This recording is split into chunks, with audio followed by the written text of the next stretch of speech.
There are episodes of The Simpsons that seem to exist simply to make us laugh. And then there are those that slip past the humor, that cut quietly into something truer and more unsettling about family life, love, and disappointment. El cumpleaños de Bart belongs firmly to the second category. It's an episode that hides its emotional weight behind pranks, cakes, and noise. But the more you watch, the more you realize it's about loneliness and the fear of being forgotten. The story begins, as many do in Springfield, with chaos. The house is loud, the kitchen messy, Homer is reading the newspaper upside down, and Marge is juggling pancakes, Maggie's bottle, and Homer's complaints. Bart wakes up early, expecting the traditional chorus of Happy Birthday. But silence greets him instead. He pauses, looking around, unsure whether this is a joke or something worse. It's this quiet moment, before the jokes begin, that defines the episode. The stillness feels heavier than any gag. A silence full of the kind of disappointment every child recognizes. As the morning drags on, Bart's attempts to remind his family about the date become increasingly desperate and absurd. He hints, he leaves notes, he hums the birthday song to himself while eating breakfast, but the world around him remains oblivious. Lisa is buried in her books, Marge is lost in chores, and Homer is consumed by work stress and television commercials. The humor works on two levels. On the surface, it's hilarious to see Bart's growing frustration, but beneath it lies a deeper ache. We all want to be remembered, to be seen. The writers use Bart's birthday as a metaphor for every moment when love feels conditional or absent. The episode dares to portray that vulnerability through a character usually defined by rebellion and sarcasm. School, as always, becomes both an escape and another source of pain. Bart expects at least his friends to remember, but even Milhouse forgets at first, distracted by a new video game. When the truth dawns, Milhouse scrambles to fix it, convincing the other kids to organize a last-minute party. Their efforts, predictably, are disastrous. The cake collapses. Nelson eats half of it before the candles are lit, and the decorations are just torn notebook paper with "Happy Birthday" scrawled across it. Yet in this mess of childish failure lies a certain innocence. The kids may not know how to celebrate properly, but their attempt carries genuine affection. The show uses this chaos to underline a simple truth. Love is rarely elegant. Bart smiles for the first time, not because the party is good, but because it's real. Parallel to this, Homer's subplot unfolds like a slow-motion train wreck. Once he realizes it's Bart's birthday, panic sets in. His guilt becomes the episode's comic engine. He sprints from store to store begging for anything remotely celebratory. There's a hilarious sequence at the Quickie Mart where Apu offers a choice between an expired cake and a frozen turkey. Homer, of course, chooses both, declaring it a feast fit for a boy. The humor never hides his desperation, though. Beneath every joke is a man terrified of failing his son, of being seen as the father who doesn't care. That tension between comic stupidity and genuine fear makes Homer one of television's most complex characters. When Homer finally returns home, covered in frosting, exhausted, and holding the world's ugliest birthday cake, the tone shifts again. Bart's initial anger dissolves into confusion, then laughter. The absurdity of it all, the smeared cake, the broken candles, Homer's childlike grin, transforms into tenderness. This is where The Simpsons excels. It finds humanity inside failure. The family gathers in the living room, and for once the chaos feels warm rather than alienating.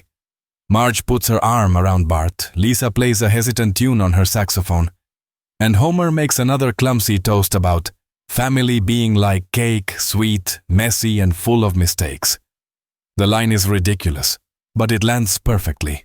What's particularly striking about El cumpleaños de Bart is how it resists the neatness that most sitcoms rely on. There's no big revelation, no dramatic apology, no sentimental music swelling in the background. The episode's rhythm feels closer to real life, disjointed, awkward, but sincere. The animation itself supports this tone. The colors are slightly dimmer than usual, the lighting softer, The background's full of small domestic details like unwashed dishes and half-inflated balloons.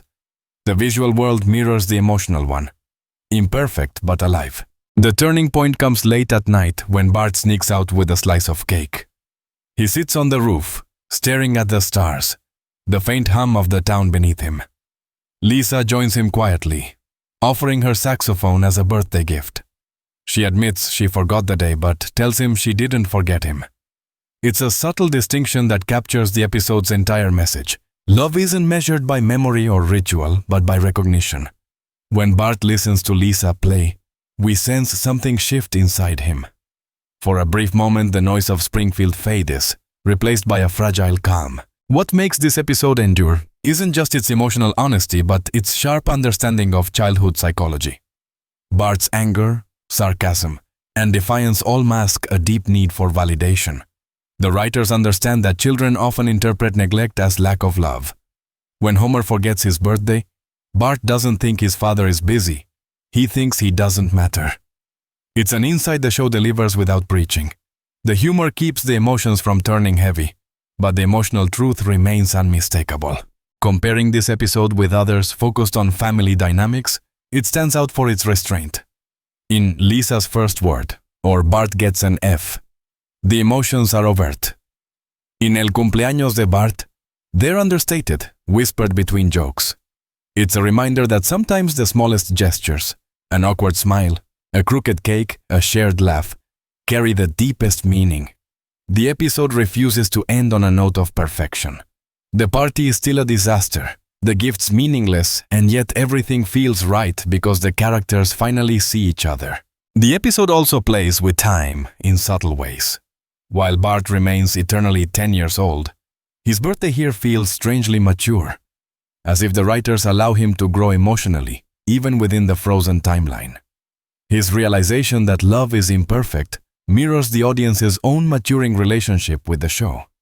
As viewers, we too have grown older. Our understanding of family deepened, our patience tested. Watching El cumpleaños de Bart as an adult feels different. It's no longer about the humor of forgetting, but about the sadness of routine.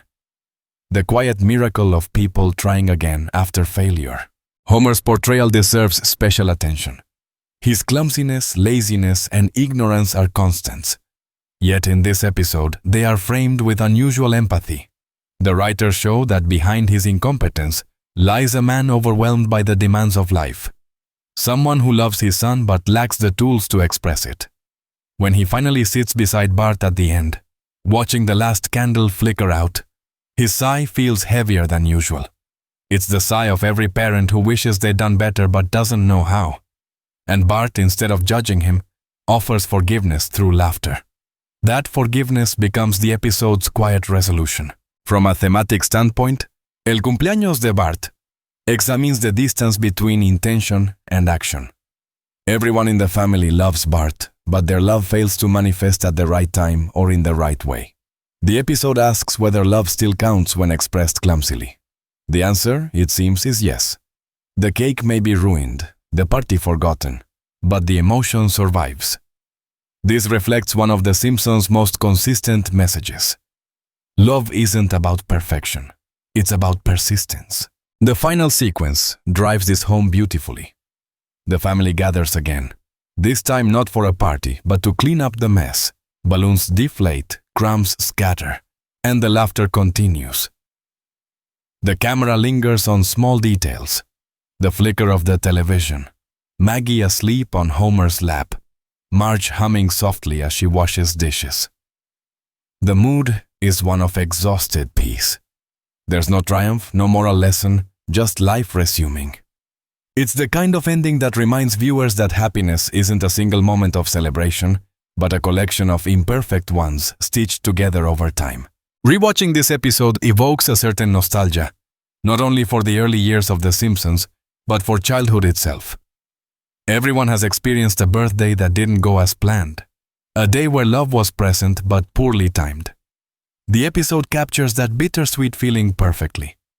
It's funny without being cruel, sad without being heavy. It shows how the line between comedy and tragedy is razor thin, especially in family life. As a piece of storytelling, 𝖫𝖨𝖮 REVISAR is remarkable for its structure. It begins in chaos, dips into despair, and ends with quiet acceptance. The pacing mirrors the emotional journey of any human disappointment, expectation, frustration, reconciliation. The writers weave this rhythm through humor, ensuring the message never feels forced. Even the music contributes. Light jazz during the comedic sequences, soft piano during Bart's rooftop moment. Every element works toward balance. The real genius of the episode, however, lies in its universality. Though it's about a cartoon boy, it speaks to anyone who has ever felt unseen or unappreciated. Bart's laughter at the end, mixed with a hint of sadness, is the laughter of growing up. The understanding that people will fail you, but love can survive the failure. Watching him blow out the final candle feels almost sacred. A small act of forgiveness that carries more weight than any grand gesture. In the broader landscape of animated storytelling, 𝖫𝖨𝖮𝖮 REVISAR demonstrates why The Simpsons remains timeless. It transcends its format, proving that animation can explore emotional complexity as deeply as any live-action drama. The jokes may date, the references may fade, but the emotions remain raw and relatable. This episode, in particular, stands as a testament to that balance. It's not just a story about a birthday, it's a story about resilience, about laughter as survival, and about the beauty of imperfection. By the time the credits roll, we're left not with the image of balloons or gifts, but with the glow of the family gathered together, imperfect yet whole. 𝖫𝖨𝖮𝖮 REVISAR captures the essence of what makes The Simpsons endure. Its ability to laugh at human weakness while cherishing it at the same time. It reminds us that love, no matter how late it arrives or how poorly it's expressed, still counts. And maybe that's the best birthday gift of all.